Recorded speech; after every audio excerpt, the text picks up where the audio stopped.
네, 매일 오후 8시 종목 카테일 코너 본격적으로 출발합니다.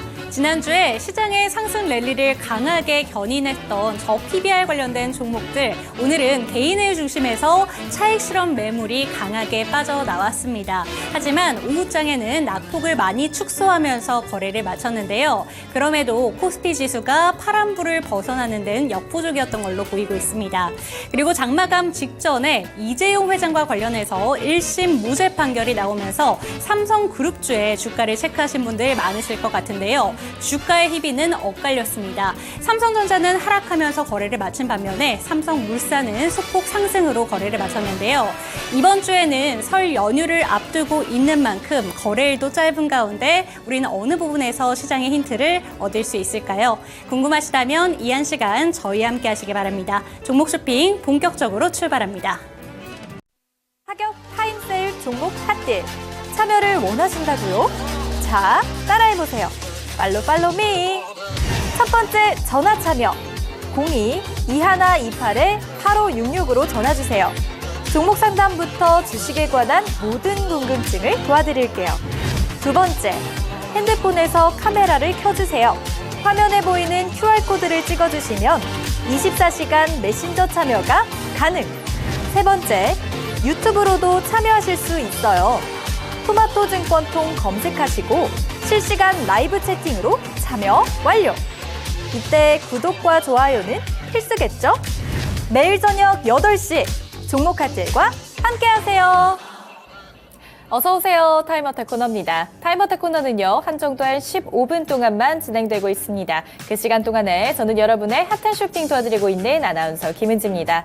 네, 참여 방법 먼저 설명해 보도록 할 텐데요. 제 하단에 보이는 이 QR코드를 찍고 들어오시면 됩니다. QR코드를 찍고 들어오시면요, 노란 톡방으로 연결이 되는데 그곳에서 종목 상담 도와드리고 있고요. 전화 상담도 준비되어 있습니다. 02-2128-8566번으로 전화를 주시면 더욱 간단하고 편리하게 상담 도와드리도록 하겠습니다. 오늘은 또 오랜만에 뵙는 토르 멘토님 모셨습니다. 어서 오세요. 네, 안녕하세요. 네, 안녕하세요. 네. 왜 이렇게 오랜만에 나와주셨어요? 2주 동안 좀 휴가를 즐기려고 했는데 네. 휴가를 즐기지는 못했고요. 네. 뭐 하셨어요? 쉬려고 노력을 했는데 쉬지를 못했습니다. 왜요? 자꾸 일을 시켜가지고 네. 그래서 쉬지를 못하고 돌아오게 됐습니다. 네, 또 열심히 일을 하셨는데 열심히 일한 만큼 또 우리 시청자분들께 또 좋은 인사이트 또 주셔야겠죠? 그럼요. 당연히 네, 드려야겠죠. 오늘 시장에 대한 인사이트 어디서 찾아볼 수 있었을까요? 자, 오늘 시장 같은 경우에 말씀드릴 내용 중에 첫 번째로 가장 중요한 건 지금 최근 저PBR과 관련된 종목들의 주가의 상승분이 5거래일째 연속으로 이루어졌죠. 근데 그중에 잘 생각해 보시면 제가 없는 기간에 일어난 거니까 못 들으셨으니까 지금부터 설명을 드려보겠습니다. 첫 번째, 우리나라에서 저PBR 관련주가 올라갈 수 있었던 이유가 뭐였습니까?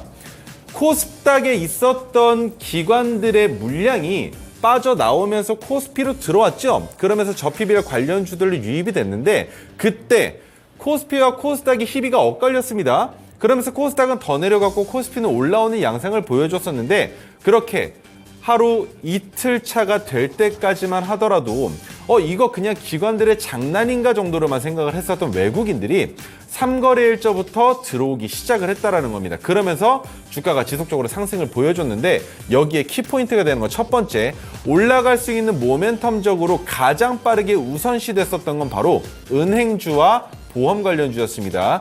그 이유는 보험 관련주 같은 경우에는 올해 말이 되면 어쩔 수 없이 매출액이 줄어들 수밖에 없는 이슈가 하나 있죠. 바로 금리가 인하된다는 소식이 있습니다. 그래서 지금이 가장 적기라고 볼 수 있고 은행 관련주 같은 경우에는 너무 꾸준합니다. 꾸준한데 거기에 또 배당 같은 경우에도 꾸준하게 증가되는 추세였기 때문에 은행주들도 마찬가지로 올리기가 쉬운 종목들이다. 그런데 지수를 상승시키기 위한 요인이었던 아니면 총선을 바라보던 정치적인 이슈였던 상관없이 우리나라의 시장 상황은 좋아지는 것처럼 움직임을 보여주고 있었다는 데 주목을 해보셔야 된다는 겁니다.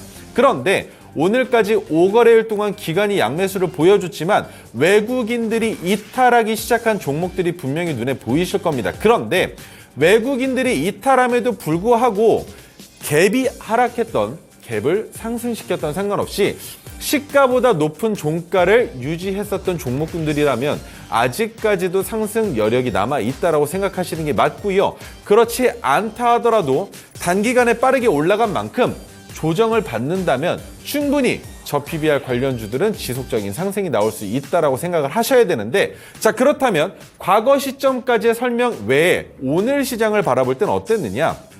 개인 투자자들의 매수세가 너무 강력했습니다, 오전장에. 그러다 보니까 외국인들과 기관들이 눈치를 보는 경우가 생겼어요. 네. 오히려. 왜? 네. 개인 투자자들이 매수세가 일어나면 외국인과 기관의 입장에서는 어라? 너네가 그렇게 올린다고? 그럼 내가 너네 줄게. 어디 내 차익 실현 물량 다 받아봐 라고 던지기 시작하는 오전장이 끝나갈 무렵부터 뭐가 있었냐? 초전도체 이슈가 또 나왔죠. 네. 오랜만에 나왔는데, 자, 초전도체 같은 경우에는 신성 델타테크가 대장입니다. 아무리 파워로직스의 주가가 상한가를 가고 신성 델타테크가 못 따라간다 하더라도, 아무리 CCS가 저점에서 갑작스럽게 초전도체, 지금은 양자 컴퓨터에 들어간다라는 내용의 뉴스가 나왔죠. 그렇게 해서 CCS가 상한가를 간다 하더라도 신성 델타테크의 주가가 가장 먼저 선반영되지 않는다면 초전도체에 대한 이슈는 결국 한순간일 뿐이다라고 기억을 해 주셔야만 하고요. 그와 더불어 오후장에 들어서면서부터는 다시 한번 외국인과 기관의 수급이 저 PBR 관련주들로 쏠리면서 하락했었던 그 하락폭을 모두 다 메꿔내는 그런 움직임을 보여줬다면, 이번 주도 역시나 저 PBR 관련주들의 주가 상승, 그리고 상대적으로 올라가지 못했었던 종목군들, 혹은 아직까지 적정 주가까지 올라가지 못한 종목군들은 투자하기에 나쁘지 않다라는 생각을 가지고 있다는 거 기억해 주시면 좋을 것 같습니다. 네, 도대체 저 PBR 관련주들의 인기는 어디까지일지 참 궁금한데요. 오늘 들고 와주신 종목들 이 최대한 15분 안에 고민 상담 해드리도록 하겠습니다. 네, 그럼 첫 번째 종목부터 가보도록 할게요. 해인입니다. 6,337원에 매수하셨고요. 5% 비중이 있습니다. 네, 해인 오늘 종가 5,520원에 마무리 지었는데요. 6,000원대에 매수하신 거면은 적어도 한 6개월 이상은 들고 계신 것 같아요. 네. 이 해인 반등 가능성 있을까요?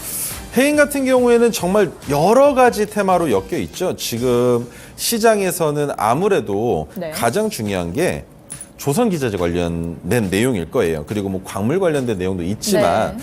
솔직히 말씀드리면 광물 관련돼서는 주가를 올리기에는 지금은 시기상조입니다. 최근에 뭐 흑연 관련된 이슈도 네. 있긴 했었지만, 결국엔 초전도체와 더불어서 내려왔었던 물질들에 대한 내용들인 거예요. 초전도체, 맥신, 양자 물질, 그다음에 흑연까지 이어졌었던 그 사이클에서 결국엔 광물이 나오는데, 네. 그 광물이 나오는 시기가 아니라 지금은 결국엔 조선 기자재와 관련된 이슈로 주가가 올라가야 되는 상황임에도 불구하고 주가가 못 올라가고 있었다라는 것. 하지만 차트로 바라봤을 때는 너무 괜찮습니다. 지금 해인 같은 경우에는 너무 지저분하게 선들이 많이 그어져 있는 게 보여지실 거예요. 이게 왜 그러냐면 제가 그만큼 해인은 공부를 많이 했다라고만 생각해 주시면 좋을 것 같은데, 자, 영업이익이 2022년에 조금 많이 줄어들었다가 2023년에는 회복이 됐습니다. 2024년에는 더 큰 상승을 기대해 볼 수 있는 종목이 됐는데, 그렇다면 해당 종목의 적정 주가라고 볼 수 있는 건 결국엔 6,000원 단위예요. 6,000원 초반대인데 6,400원을 넘어갈 가능성이 높은 6,337원에 매수해 계시다면 이 종목은 최소한 8,000원까지는 홀딩을 하셔야 맞는 종목인 겁니다. 지금 비중도 5%시면 저라면 이 종목 혹여라도 주가가 조금 더 내려와 준다면 지금도 나쁘지 않고요.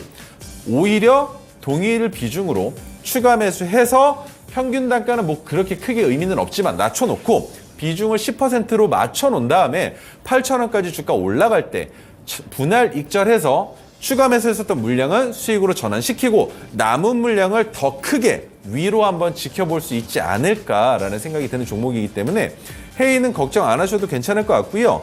이번에 주가가 올라갈 때 8,000원 단에서 저항을 받을 것이냐, 아니면 한 번에 올릴 수 있는 모멘텀이 작용될 것이냐, 그것만 지켜보시면 될 것 같습니다.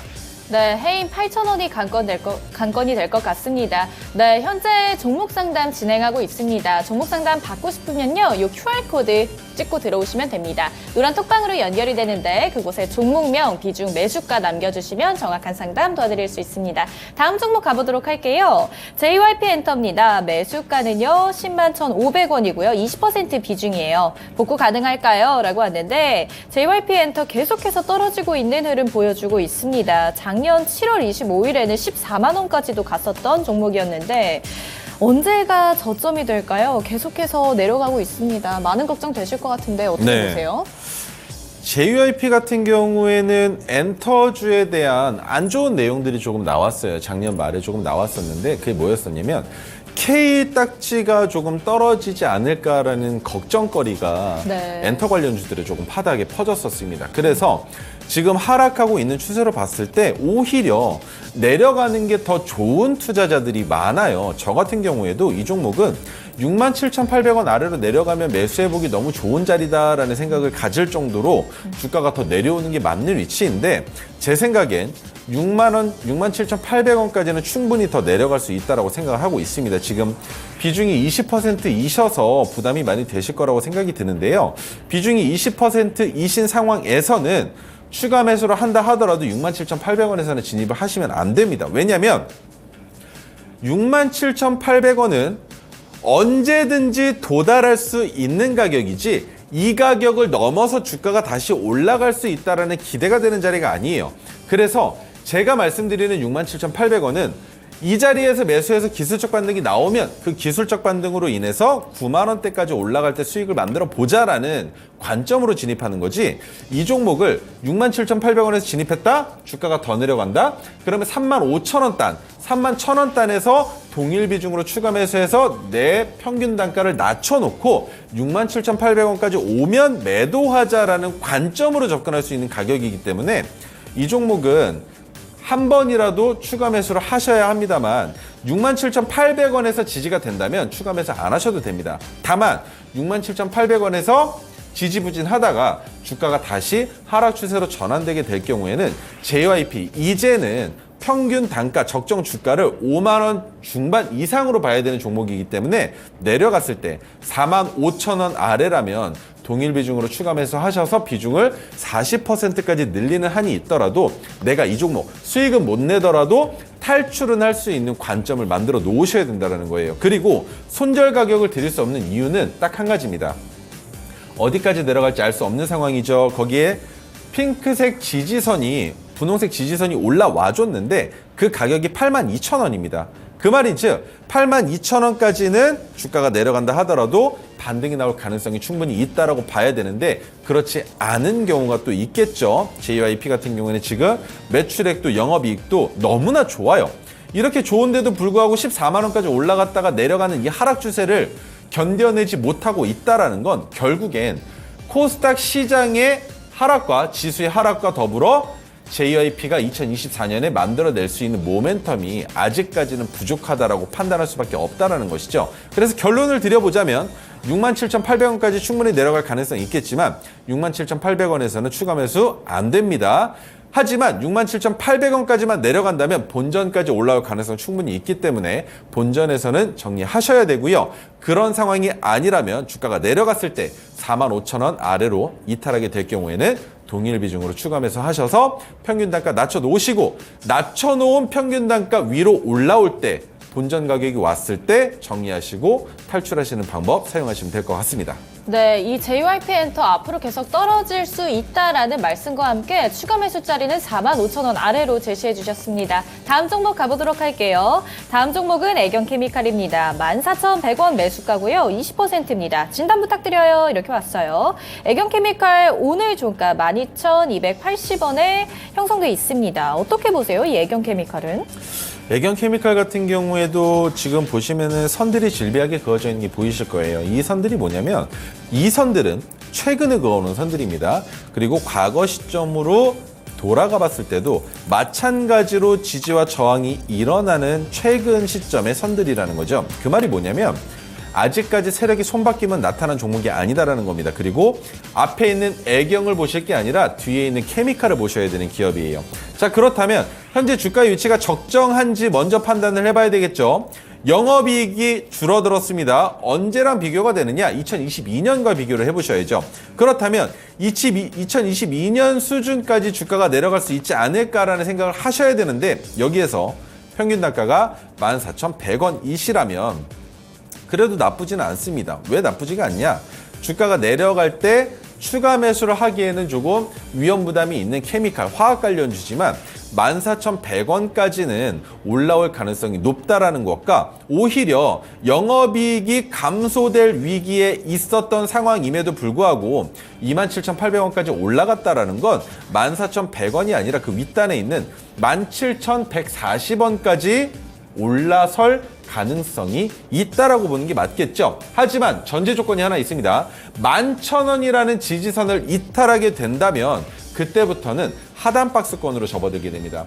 7,670원 부근까지도 이탈하고 내려갈 수 있다라는 게 되겠죠. 그렇게 된다면 7,670원까지 내려가지 않는다 하더라도 11,100원을 이탈한다라는 건 그때부터 박스권, 내가 넘기 어려운 박스권의 가격이 13,100원이 된다라고 볼 수 있기 때문에 그 가격을 이탈하지 않는 선 안에서 주가가 반등이 나온다면 17,140원을 익절가로 잡아 놓으시고 수익 실현을 하시는 게 맞는 선택이 된다라고 설명드려볼 수 있을 것 같습니다. 그 이상 올라가는 건 과육이에요. 분할 익절을 통해서 14,100원 넘어갔을 때가 아니라 17,140원 넘어갔을 때 10% 익절하시고 남은 물량을 19,300원까지 지켜보시는 건 맞겠죠. 하지만 한 번에 모든 물량을 익절하겠다라는 과욕을 부리시다가는 본전까지 오거나 혹은 본전에서 손절을 못하게 되실 경우에 데드캣 바운스로 올라간 만큼 다시 뭐가 되겠습니까? 등락폭이 줄어드는 시장에 나타날 수 있다는 거예요. 그렇다면 꽤나 오랫동안 고통받게 될 것이고 그 다음부터는 내가 수익을 실현하는 데까지 2년 이상의 시간도 걸릴 수 있다고 생각하신다면 이번에 주가 올라갈 때 무조건 수익 실현하시고 나오셔야 된다고 설명드려보도록 하겠습니다. 네, 애경케미칼의 목표가 17,000원 부근이었습니다. 다음 종목 가보도록 할게요. 다음 종목 하나마이크론입니다. 오랜만에 들려온 종목 같은데 27,600원 매수가시고요. 비중 15%입니다. 향후 전망 부탁드려요 라고 왔어요. 하나마이크론 오늘 종가는 25,000원이고요. 전 고점이 34,500원까지 갔었던 종목입니다. 하나마이크론 어떻게 보세요? 하나마이크론이 굉장히 좋은 종목인데 네. 비메모리 반도체로는 굉장히 좋은 종목인데 문제가 되는 건 차트의 모양입니다. 지금 보시면 고점을 높여놓기는 했어도 네. 아무리 지수가 안 좋아도 여기까지 내려왔으면 이 자리는 지지가 되어야만 합니다. 잘 보시면 영업이 그래도 1,000원까지 나오긴 했었지만 2023년 기준으로는 그렇게 좋은 상황은 아닙니다만 이건 어떤 반도체 관련주를 보더라도 마찬가지입니다. 이 정도면 선방했다라고 보는 게 맞습니다. 그런데 문제가 되는 건 이 자리가 되겠죠. 바로 여기 23,500원. 여기까지는 내려올 가능성 충분히 있다라고 보셔야 된다는 거예요. 그렇다면 23,500원까지 내려왔다가 지금 그 부근에 부딪혀 있죠. 여기까지 내려왔다가 다시 반등이 나올 때 우리가 주목해봐야 되는 건 무엇이겠습니까? 바로 삼성전자다. 그런데 삼성전자가 또 오늘 이슈가 있었죠. 무죄 판결이 나면서 이슈가 생겼기 때문에 31,000원대까지 가격 타임세일 종목 핫딜 참여를 원하신다고요? 자, 따라해보세요. 팔로미. 첫 번째 전화 참여 02-2128-8566으로 전화주세요. 종목 상담부터 주식에 관한 모든 궁금증을 도와드릴게요. 두 번째, 핸드폰에서 카메라를 켜주세요. 화면에 보이는 QR코드를 찍어주시면 24시간 메신저 참여가 가능. 세 번째, 유튜브로도 참여하실 수 있어요. 토마토증권통 검색하시고 실시간 라이브 채팅으로 참여 완료. 이때 구독과 좋아요는 필수겠죠? 매일 저녁 8시 종목 핫딜과 함께하세요. 네, 은지캐스터와 함께하는 15분 종목 상담 코너 마무리가 됐는데요. 한 종목만 더 여쭤보고 싶습니다. 이 종목 관련해서 많은 분들이 워낙 변동성이 좀 강하기 때문에 이 종목은 좀 상담을 개인적으로 해주셨으면 좋겠어서 한 가지만 네네. 더 여쭤보도록 할게요. CCS가 질문이 올라왔는데 네. 평단가가 지금 2,144원 갖고 계십니다. 오늘 상한가를 갔었고 사실 금요일장에도 잘 갔죠, 이 종목이. 네네. 그런데 아직까지 평단가까지 회복하기에는 좀 시간이 걸려 보일 것 같아서 이 종목은 좀 어떻게 가져가는 게 좋을까요? CCS는 진짜 제가 처음 네. CCS 종목에 대한 상담이 들어왔을 때가 이 부분이었어요. 정확히 기억합니다.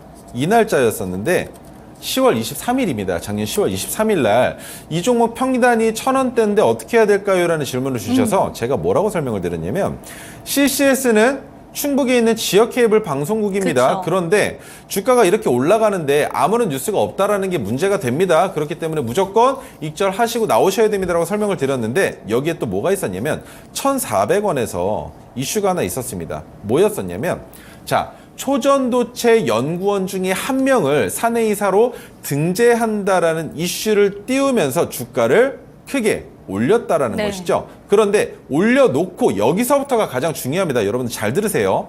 여기까지 올려놓은 건 좋습니다. 그런데 주가가 내려갈 때 이것을 받아낸 투자자들이 있었죠. 하지만 주가를 여기까지 올려놓은 세력들은 이미 다 매도하고 나간 종목입니다. 그래서 주가가 내려갈 때 방어가 되는 이 움직임이 결국 파란색 저항선 구간에서 놀았으니까 괜찮은 거 아니냐라는 생각을 하시겠죠? 그게 아니라 이 자리까지 오면 다시 저항을 받는다. 그런데 그 저항이 뭐가 된다? 차익 실현 매물이 아니라 투매가 나오는 가격 구간이라고 보시는 거예요. 그래서 2,144원이시면 2,155원이 되시면 뭐가 되겠습니까? BEP가 넘는 수익권이 되시겠죠? 그 가격까지 올라올 가능성이 그렇게 높지는 않으나 초전도체가 최근에 양자 컴퓨터와 관련돼서 이슈가 있으니 주가가 올라가서 혹여라도 그 자리까지 온다면 뒤도 돌아보지 말고 손절하셔야만 합니다.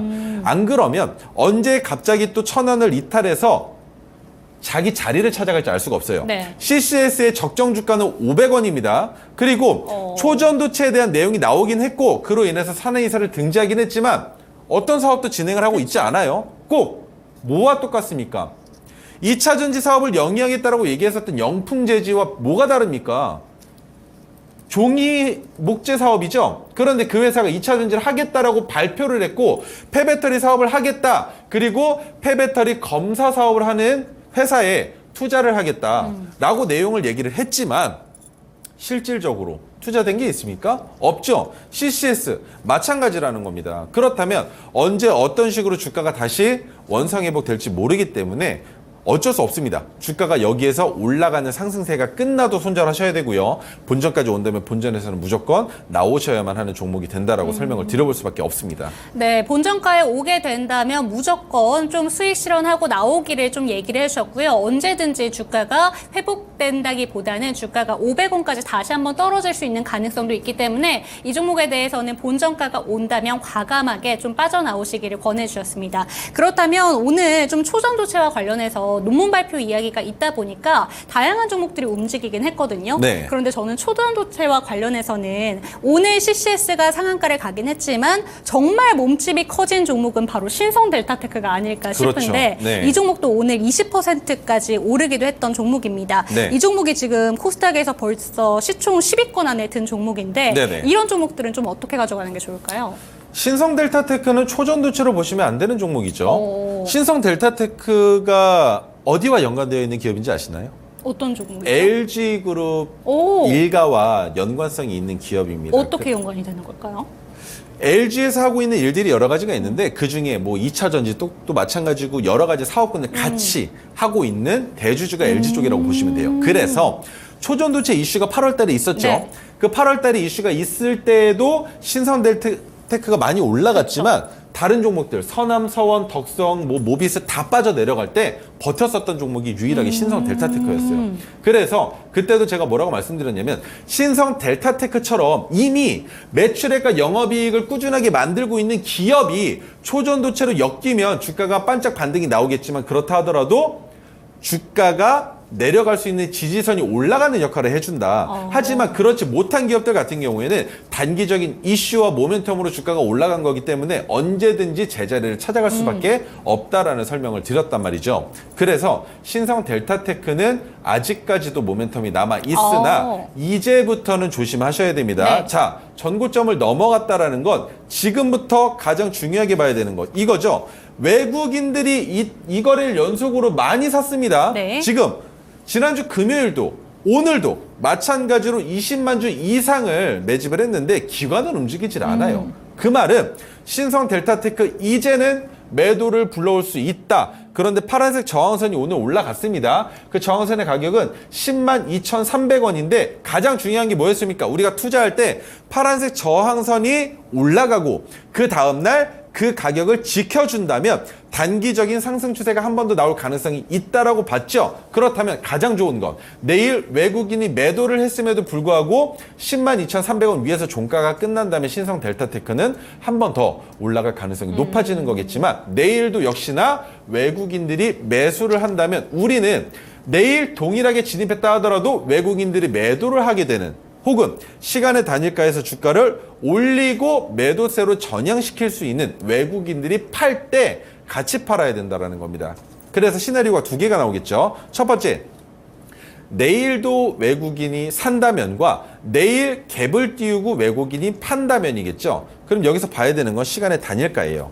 3% 시간의 넘게 단일가에서 빠졌더라고요. 어떻게 됐다고요? 3% 넘게 빠졌거든요. 3% 넘게 빠졌습니까? 그러면 더 쉽죠. 내일 외국인이 매수가 들어오면서 갭이 빠졌지만 올라온 다음에 신성 델타테크 내일 토르 신호가 뜨는 자리가 됩니다.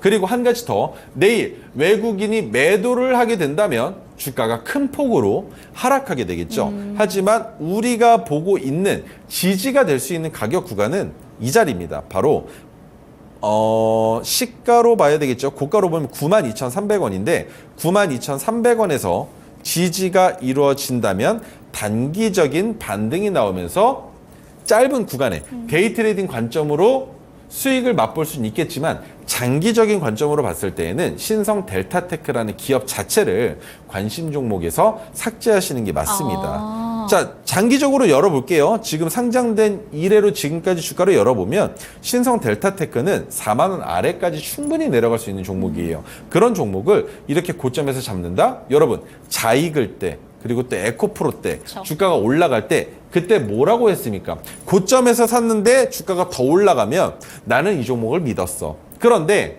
에코프로 기준으로 10만 원대에서 샀을 때 100만 원까지 갔을 때는 그분은 투자의 귀재.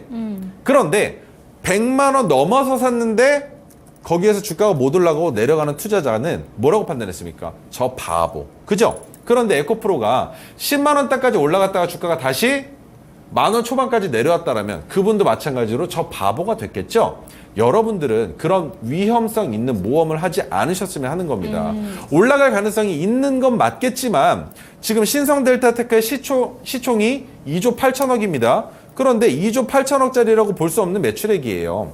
2조 8천억짜리라고 볼 수 없는 영업이익입니다. 그렇다면 제자리 찾아가야죠. 그렇기 때문에 이제는 언제든지 하락 추세로 전환될 수 있다는 건 기억해 주셨으면 좋겠습니다.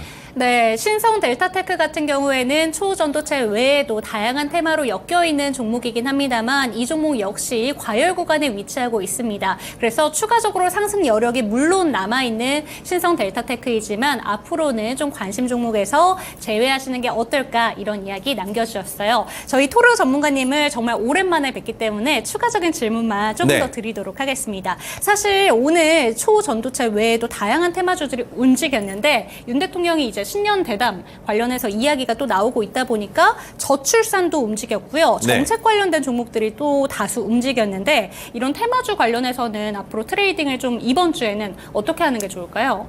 7일까지는 좀 시간이 남아 있잖아요. 저출산과 관련된 종목들 같은 경우에는 결국엔 총선이 가장 큰 빅 이벤트죠. 그런데 잘 보시면 여당과 야당에서 동시에 저출산과 가지고 싸우고 있을 때 대통령실에서 나왔던 내용을 알고 계시나요?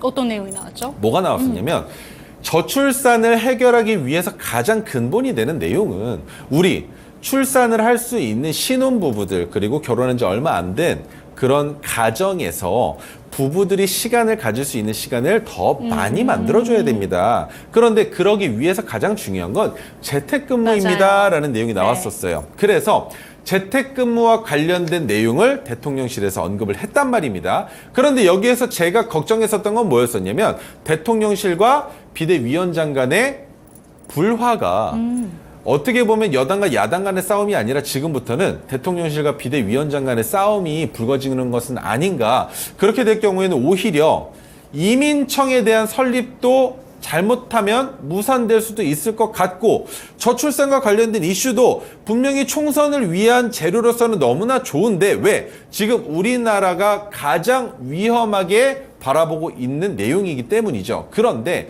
그 내용이 단기적으로 정책에 대한 내용이 지속돼야 되는데 총선으로 인한 이슈로만 끝나버리게 된다면 아가방 컴퍼니, 꿈비와 같은 저출산과 관련된 종목들의 주가가 장기적으로는 올라갈 수 있겠지만 상승 파동을 이번에 만들어내지 못할 수도 있겠다라는 걱정이 들었다는 겁니다. 알서포트 어떻습니까? 재택 관련주로서 주가가 많이 올라갔어요. 알서포트는 심지어 토론 신호가 뜨지 않았음에도 불구하고 장바구니에 담아서 여러분들께 말씀을 드렸던 종목입니다. 그런데 알서포트도 내려가고 있죠. 아가방 컴퍼니 어떻습니까? 주가가 큰 폭으로 올라갔다가 내려앉았죠. 그런데 이 큰 폭으로 올라갔을 때가 바로 정치적인 이념이 나올 때였다라는 말입니다. 그렇다면 총선까지 아직 시간이 많이 남았죠. 그러면 그때까지 아가방 컴퍼니를 비롯해서 꿈비도 마찬가지고 해당 종목들의 주가가 올라가야 됩니다.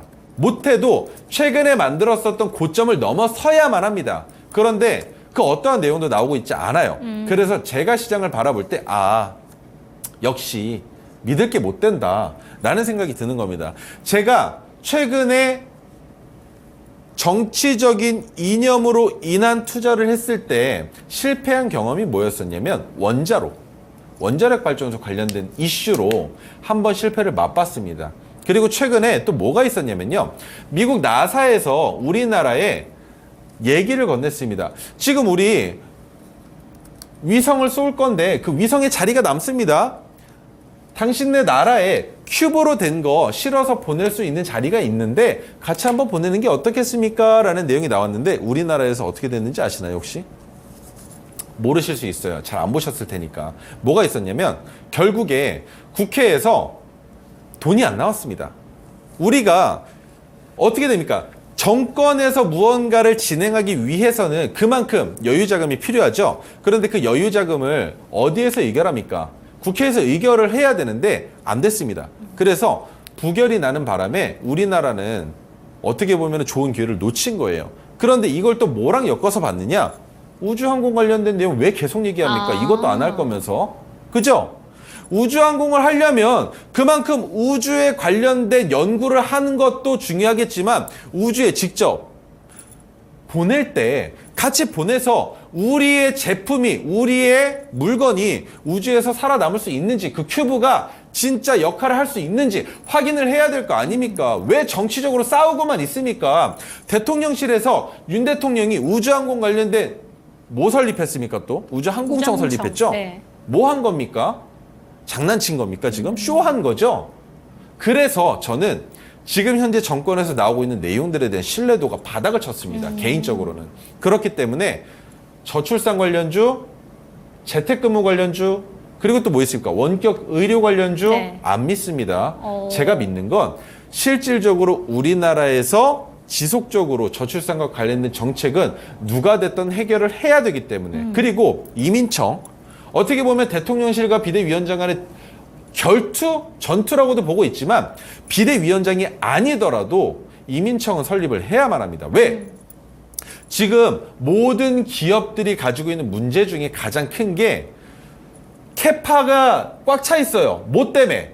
만들 수 있는 공간은 있는데 스페이스는 있는데 인력이 부족합니다. 특히나 조선업에서.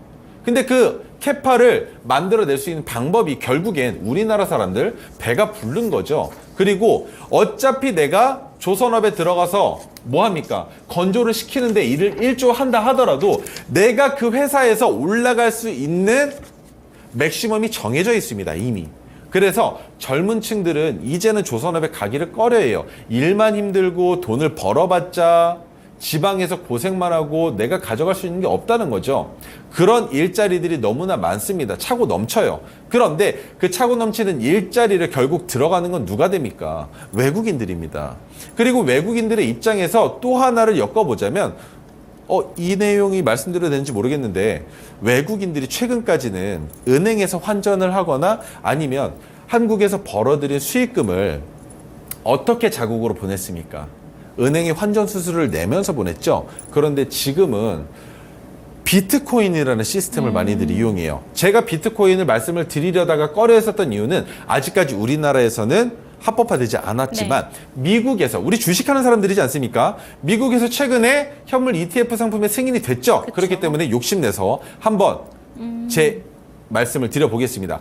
비트코인으로 변환시켜서 환전하게 되면 우리나라의 은행을 통해서 환전하는 것보다 수수료가 막대하게 적습니다. 그렇기 때문에 외국인들이 우리나라로 올 수 있는 환경만 조성을 해 놓는다면 충분히 인력난은 해결할 수 있다라고 저는 보고 있기 때문에 저출산, 재택근무는 아니더라도 그리고 뭐가 또 있겠습니까? 저출산과 같이 볼 수 있는 거. 이민청? 아니죠. 저출산이 해결되면 그때부터 시장에서 늘어나는 건 뭐가 되겠습니까? 다시 한번 시장에서 젊은 층들이 생기니까 교육 관련주들로 또 이슈가 생길 수도 있는 거고요. 그죠?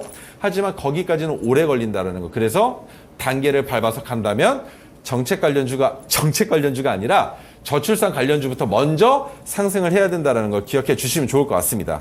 네, 좋습니다. 저 PBR 관련된 종목들 지금 아무래도 이번 주에는 좀 조정이 나오다 보니까 이쪽에서 이제 자금이 어디 쪽으로 빠져갈까를 살펴보니까 테마 관련된 종목들이 또 들썩이고 있습니다. 그래서 여쭤봤거든요. 이런 내용에 대해서도 참고를 해주셨으면 좋겠고 관련된 내용 조금 더 자세하게 듣고 싶으시다면 QR코드를 스캔하시고 노란 톡방 넘어오시기를 권해드리도록 하겠습니다. 그렇다면 오늘 시장에서 주목받은 종목 중에 토르기법이 뜬 종목들 오랜만에 한번 살펴보도록 할게요.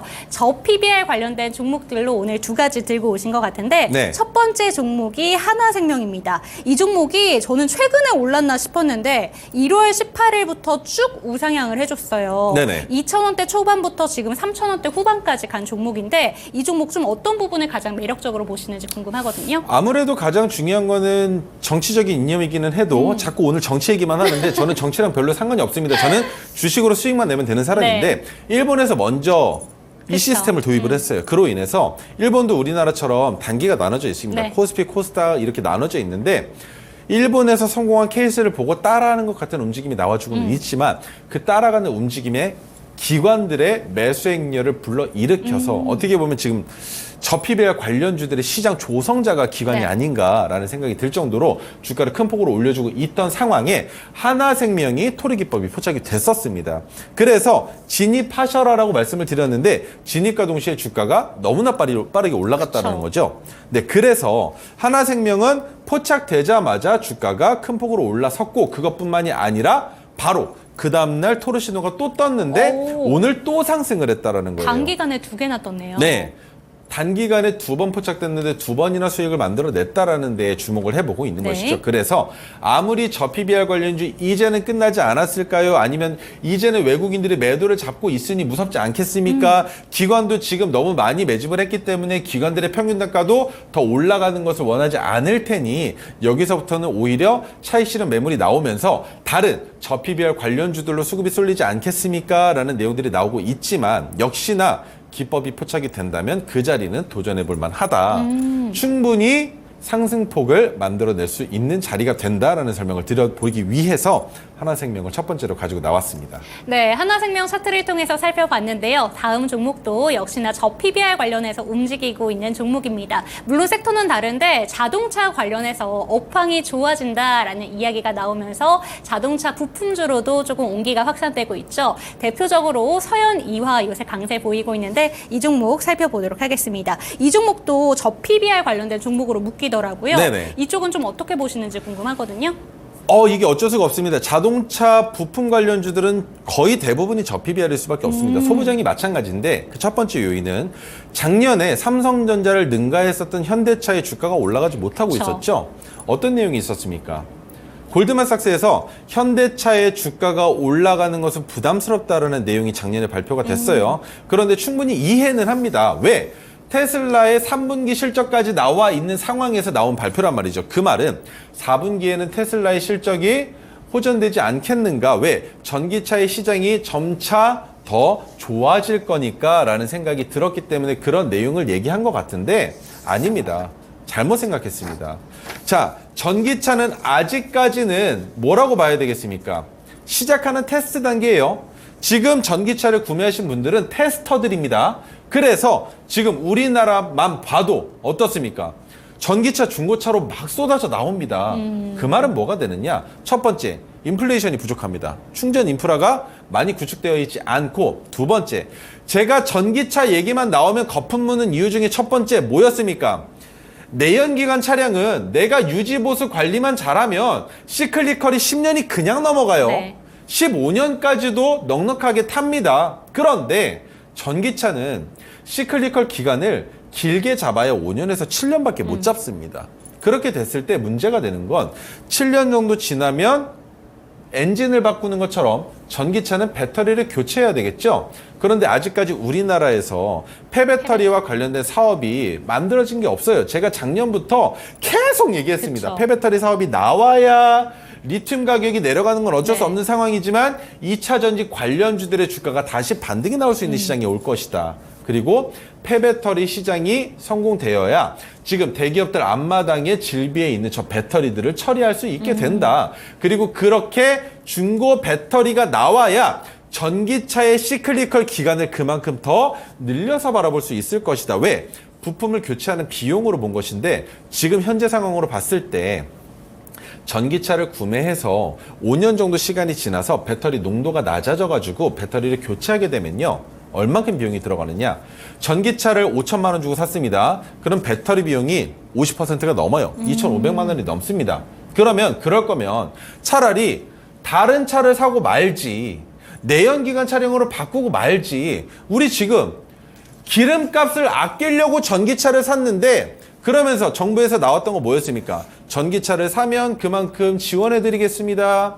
그리고 전기세가 인상됐죠. 한국전력에 대한 문제가 있으면서 그러다 보니까 이제는 전기세가 많이 인상되기 때문에 내연기관 차량을 구매해서 기름을 넣는 것과 내가 새벽에 잠자다 일어나서 차량을 다른 뭐랑 전기차 충전하시는 분들이랑 바꿔줘 가면서 충전을 하는 거랑 시간 대비 효율이 안 나온다라는 겁니다. 그래서 전기차에 중고차가 많이 나왔고 내연기관으로 돌아가는 추세가 됐다라고 보고 있는 것인데 이 시장이 언제까지 유지될지는 알 수 없겠으나 결국에 끝까지 간다면 내연기관 차량들은 점점 판매량이 줄어들 것이고 전기차의 시대가 도래할 수밖에 없다라는 건 자명한 사실이지만 지금 현재 시장을 바라봤을 땐 현대차 충분히 이제는 고삐 풀고 올라갈 수 있다고 보고 있습니다. 그래서 서현 이화와 더불어 자동차 소부장주들 중에 저PBR 관련주들을 엮여있는 종목들이라면 누구든 상관없이 주가가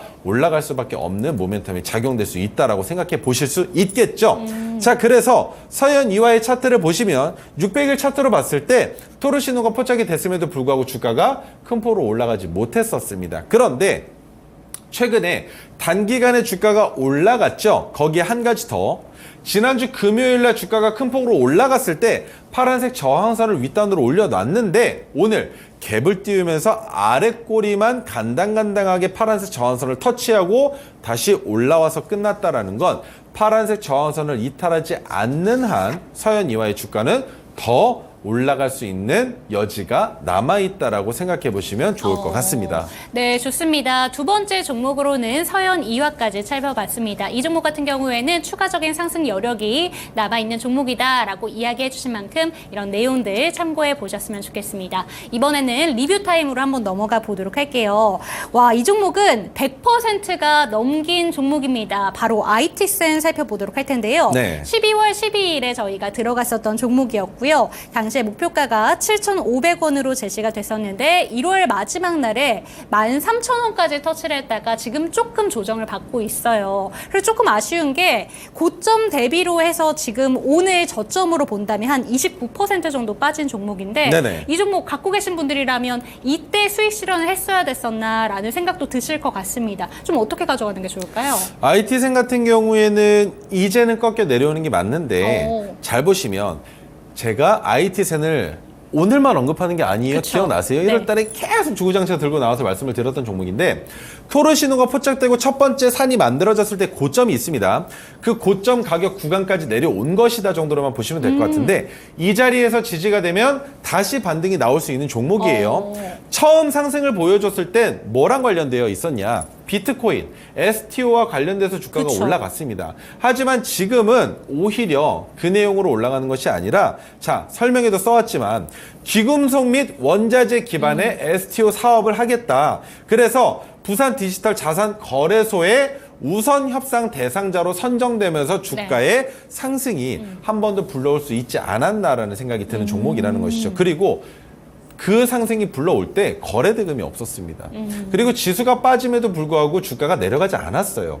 그래서 다른 갤럭시아 머니트리, 갤럭시아 SM 이런 종목들의 주가가 내려감에도 불구하고 IT센의 주가가 방어가 됐었다면 이제는 아직까지 지지가 될 수 있다면 여기에서는 한 가지만 남았습니다. 마지막 모멘텀인데 반감기.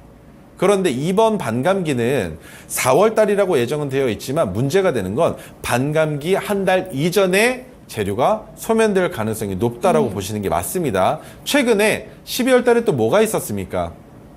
미국에서 비트코인 현물 ETF 상품이 출범된다라는 내용이 있었지만 결국엔 출범이 됐다라는 내용이 나옴과 동시에 빠졌죠. 가격이 빠졌습니다. 그래서 이번에도 반감기가 나오기 이전에 선반영 받을 가능성이 매우 높기 때문에 STO 관련주, 비트코인 관련주들 마찬가지로 2월 말에 정리하시는 게 가장 이상적인 수익 구간이 나오지 않을까라는 생각을 개인적으로 하고 있다는 거 기억해 주시면 좋을 것 같습니다. 그럼 지지를 받게 된다면 전고점보다 조금 더 오를 가능성도 있다고 보시는 충분히 걸까요? 있죠. 지금 13,150원까지 그쵸. 올라갔다가 내려왔잖아요. 그런데 갭을 띄워놓고 윗꼬리를 단 것이 아니라 갭이 내려왔다가 윗꼬리만 급하게 올라갔다가 내려왔다라는 것 이제는 누르는 힘이 차익 실현 매물들을 버텨내기에 어려운 주가의 위치였다라고 보시는 게 맞을 것 같아요. 하지만 한 번만 더 비트코인과 관련된 주가의 움직임이 나와준다면 IT센 안 올라갈 이유가 없습니다. 그리고 지금 잘 생각해 보시면 비트코인의 가격이 방어가 되고 있습니다. 그래서 그 방어가 되고 있는 움직임에서 비트코인이 4만 불을 넘어서 5만 불 근처까지 다시 상승을 보여주게 된다면 다시 한번 갤럭시아 머니트리, 갤럭시아 SM, 우리기술투자, IT센 못 올라갈 이유가 없어지기 때문에 아직까지도 여력은 남아있다 정도로 생각을 해보시는 게 맞을 것 같습니다. 네, 좋습니다. 리뷰 종목으로는 저희가 IT센 살펴봤는데요. 이 종목 같은 경우에는 1월 31일에 고점을 찍었는데 당시에 IT센 재팬에 대한 기대감과 함께 이 종목 홀로 좀 올랐던 종목이었습니다. 그런데 이 종목 같은 경우에는 비트코인과 관련해서 2월 말까지는 좀 들고 가시면서 고점을 조금 더 높여가시기를 권해주셨으니까요. 이런 내용들까지 참고해 보셨으면 좋겠습니다. 그럼 오늘의 언박싱 타임으로 한번 넘어가 보도록 할게요. 오늘의 언박싱 종목은 지주사 들고 오셨네요. 롯데 지주 살펴보도록 하겠습니다. 사실 지난주에 저 PBR 열풍이었을 때 네. 지주사들 좀 일제히 올랐었거든요. 근데 사실 오늘 같은 경우에는 많이 오르진 못했습니다. 지금 시점에서 롯데 지주 어느 부분을 좀 매력적으로 보셨을까요? 자, 롯데지주 같은 경우에는 우선적으로 말씀드릴 건 저 PBR 관련된 종목이다라는 설명 드릴 거고요. 두 번째는 차트에서 다시 한번 매매 동향을 보여드릴 건데 그 이전에 롯데지주, 지주사 중에서 몇 개 안 되는 외인과 기관이 양매수가 들어왔었던 종목 중에 하나입니다. 네. 자, 그것은 조금 이따가 보여드리도록 하고요. 지금 41,650원까지 올라갔다가 주가가 바닥을 찍고 그쵸. 바닥을 찍은 지 3개월이 넘어가는 시점에서 뭐가 나왔습니까? 기업 밸류업 프로그램으로 인해서 저 PBR 관련주들의 주가가 올라가는 모양새가 나오고 네. 있잖아요. 그런데 최근에 파란색 저항선을 넘겼단 말입니다. 넘긴 것뿐만이 아니라 넘기고 나서 주가가 올라가는 상황에 토르 기법이 포착이 됐습니다. 그 말이 무엇이 되느냐? 거래대금도 줄어들었는데 아래 꼬리가 길게 잡히면서 다시 개인들의 매수세가 강했었지만 오후 들어서 기관과 외국인이 다시 들어왔다는 설명을 드렸었죠. 롯데지주가 마찬가지였다는 겁니다. 자, 그렇다면 차트를 보면서 설명을 드려보도록 하겠습니다. 롯데지주에서 제가 가장 주목해서 보고 있는 건 결국 이겁니다. 수급매매 동향인데 오늘 외국인들이 나가긴 했습니다만 기관이 매수한 것보다 절반 정도밖에 물량이 안 되고요. 어떻습니까? 지금 29일, 30일, 31일, 2월 1일, 2일 계속적으로 기관은 사고 있습니다. 외국인도 양매수가 들어왔었죠. 그런데 양매수가 들어올 때 바닥 구간에서 야금야금 올라가기 시작을 했는데 아직까지 피날레라고 볼 수 있는 물량이 들어오지 않았다라는 겁니다. 왜? 무엇을 통해서 확인했습니까? 기관들이 왜 계속 삽니까? 그리고 외국인들은 왜 오늘 조금만 팔고 계속 매수세였습니까? 이 물량 누구에게 던지겠습니까? 마지막으로 던질 때는 개인들이 받아내겠죠. 그런데 개인들이 지금 오늘 매수를 보여줄 때 물량을 어느 정도 보내봤지만 개인들은 아직까지 이 물량을 다 받아낼 만큼 힘이 부족합니다. 지수가 상승한 만큼 기관과 외인들이 매집을 했다면 지수를 상승시킨 만큼 개인들이 받아낼 능력이 돼야 되는데 그 능력이 안 된다면 더 올려서 올리는 중간중간 물량을 덜어내고 올리면서 갭을 띄우면서 개인들이 받아낼 수 있는 환경을 조성해주고 거기에서부터 던지기 시작을 한다면 내 평균 단가까지 내려오는 순간까지 던진다 하더라도 그 물량을 누가 받겠습니까? 고점에서 물린 개미들은, 고점에서 물린 개인들은 주가가 내려갈 때 바닥에 지지가 되는 것처럼 움직임이 보여지면 추가 매수합니다. 그죠? 더 내려가면 또 추가 매수합니다. 더 내려가면 또 추가 매수를 하겠죠. 그렇게끔 만드는 것이 외국인과 기관들이기 때문에 그 움직임에 우리가 놀아날 것이 아니라 동일하게 오늘도 마찬가지로 기관의 매수가 들어왔다면 갭을 띄우면 혹은 주가를 올릴 때 기관과 외국인이 매도가 강하게 나온다면 그때 같이 매도하면 그뿐이다라는 설명을 드려볼 수 있기 때문에 롯데지주는 오늘 종가인 31,700원을 기준으로 지금부터 어떻게 움직이는지 저와 함께 지켜보시면 좋을 것 같습니다. 네, 좋습니다. 오늘 종가를 기준으로 해서 롯데지주에 대해서는 추가적인 전략 받고 싶으시다면 QR코드를 통해서 노란톡방 입장해 주시기를 권해드리도록 하겠습니다. 다음 종목은 STO 관련된 종목 추가적으로 하나 더 살펴보도록 할게요. K옥션 들고 오셨습니다. 사실 오늘 소폭 상승하긴 했었는데 2월 2일, 그러니까 지난주죠.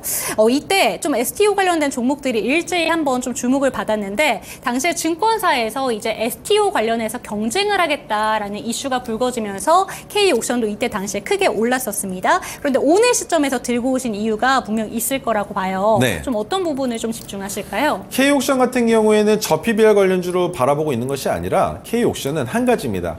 미술품을 코인과 관련돼서 엮어놨다라는 것도 중요하겠지만 지금 주가가 바닥을 디뎠던 거는 동일하게 코스닥과 동일한 현상을 보여주고 있죠. 그런데 오늘 코스닥의 끝난 봉의 모양과 K옥션의 모양이 달라졌습니다. 그리고 거래대금도 줄어들었다는 건 우리가 예측해 볼 수 있는 범주 안에서 뭐가 있겠습니까? 내보낼 뉴스가 남아있다. 그래서 그 뉴스가 나올 때 광기가 일어나겠죠. 그 광기에 우리는 매도하고 나오겠다. 왜? K옥션 같은 경우에는 전고점이 되는 8,800원을 넘어갈 가능성이 부족할 수도 있기 때문에 고점이 낮아지는 위치가 생기겠죠. 하지만 고점이 낮아진다 하더라도 우리는 수익을 만들 수 있는 모멘텀이 작용되는 기법의 자리가 떴기 때문에 K옥션 마찬가지로 롯데지주처럼 충분히 매수하기에 좋은 타점이라고 설명드려볼 수 있을 것 같습니다. 네, 오늘의 언박싱 종목 두 가지 종목 살펴봤습니다. 매수 전략 화면으로 만나보시죠.